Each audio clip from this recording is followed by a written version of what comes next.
Recently, the Campbell County Historical Society and the Rockpile Museum enjoyed a talk from Lee B. Alley, Wyoming's most decorated Vietnam veteran and author of Back from War, Finding Hope and Understanding in Life After Combat. Here are some highlights from the talk. When I went to college, college was not prepared for me.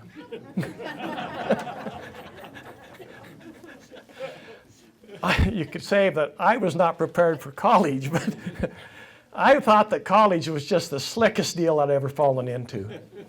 There was beautiful girls from all over the state, and there was beer, and I think I could get an A in this very easily. At the end of my first year, the dean of men called me in and he said, "Lee, you are wasting our time. Did you know you did not pass one class?" I said, "Well, is that part of the deal?" So that was back in the days when, they had the posters that said, "Uncle Sam wants you." And so being booted out of college off to the military that I went. And actually I went with my brother. My brother got drafted. And so I said, "Hey, let's go in together on the buddy system." So I went with my brother. We thought this is going to be just the keenest, the biggest adventure we've ever been on. So off I went to the military. Like everybody in here who's been in the military, I went through basic. I went through advanced infantry training. And in advanced infantry training, they called me into the office and they said, "Lee, you have scored very high on a lot of your aptitude tests. Have you ever considered officers candidate school?" And I said, No, that's not me. I'm just two and out.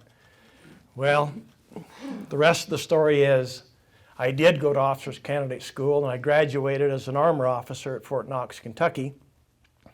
After graduating OCS, I taught leadership in the military for a year. I went to jump school, not as many as you.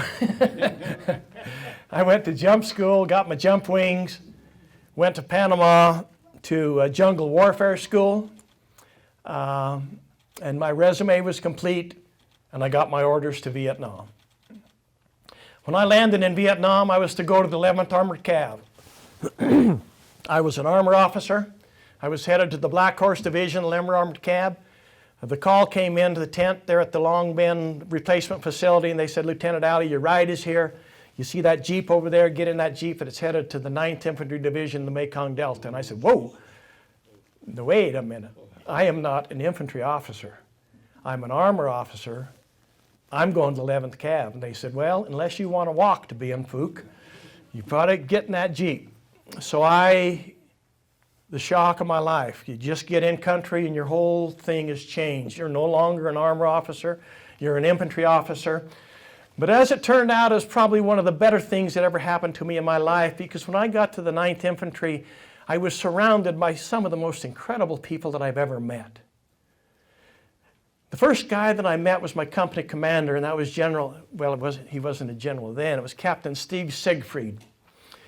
Little short bulldog guy, and he come out and, "Lieutenant Alley, you're assigned to me." I said, "Yes, sir." He said, "Lieutenant Alley, you scared?" I said, "Yes, sir, I am." He said, "Good. If you stay scared, you'll be all right, because that makes your senses keen, so you just stay scared."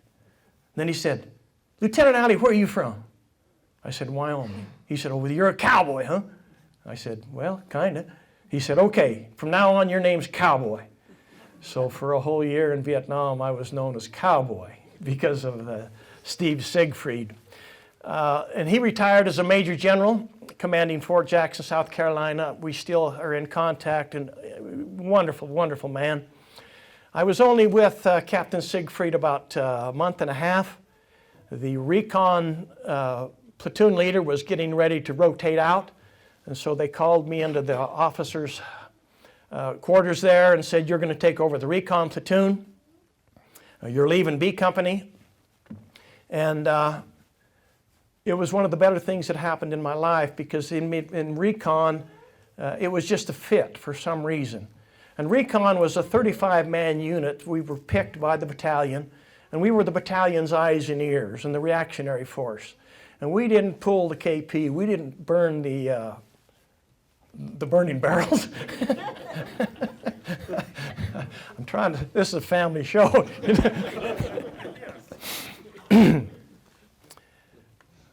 And in recon, I just found myself. I found myself with some of the most incredible people that I had ever been around.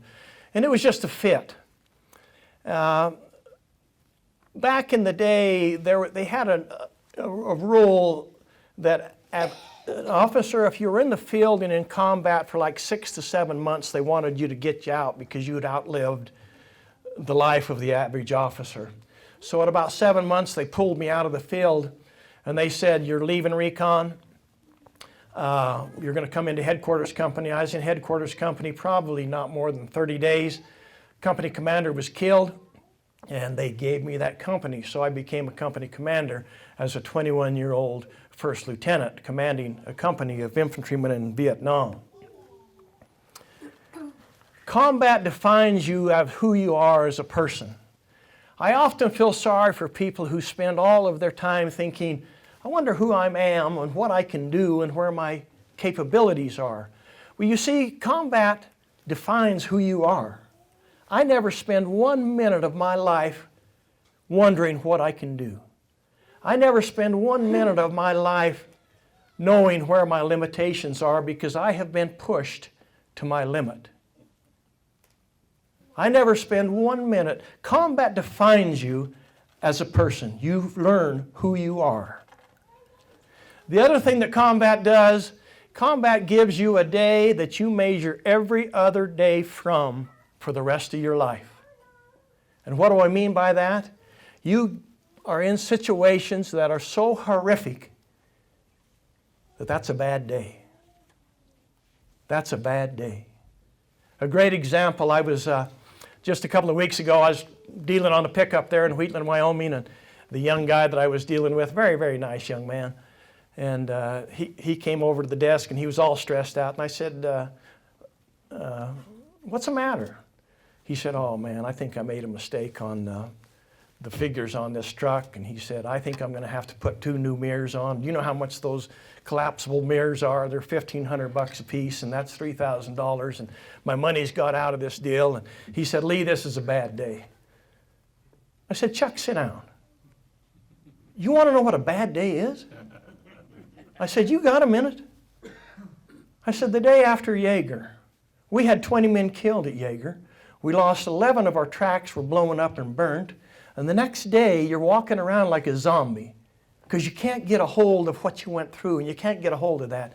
And the call came over the radio and said, my call sign at the time was Bandito 6. "Bandito 6, there's some activity out there in that wood line. Would you send the track out and see what's going on?" And I did. Lieutenant Barr was on that track, and it was a setup. And they had a hand-detonated mine waiting for him right out the gate, and it blew that track. And I ran out the gate, and I was on my radio, and they kept coming and calling. They said, "Lieutenant Alley, how many were killed?" And I said, "I don't know." "Lieutenant Alley, how many men did we lose?" And I said, "I don't know." He said, "What do you mean you don't know?" "I've got to pick up all the arms and legs and count them because that's the biggest piece I can find." Now, son, a mirror is not a bad day. You want to know? He said, "Oh my gosh, Lee, thank you so much for sharing with me." He said, "That has changed my attitude." In Vietnam, I had several bad days.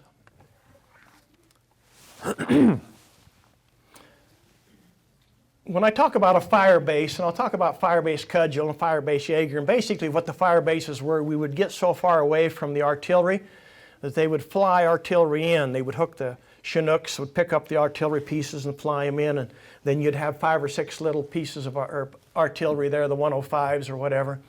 And then, of course, you would set your base around that to protect the artillery from the deal. So when I talk about a fire base, that's what it was they would fly the artillery out, and then we would make a perimeter. We might be there for a week, we might be there for a month, just depends on the deal. At Firebase Cudgel, they flew the artillery in, and I went out. C Company was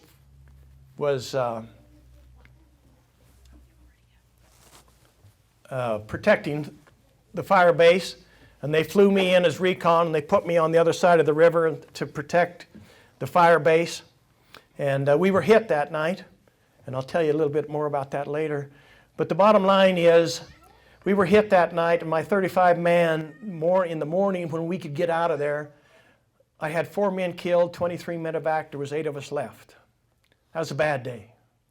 To watch the entire talk, visit www.gillettewy.gov/GPA and click on the Channel 190 Archive Special Events tab.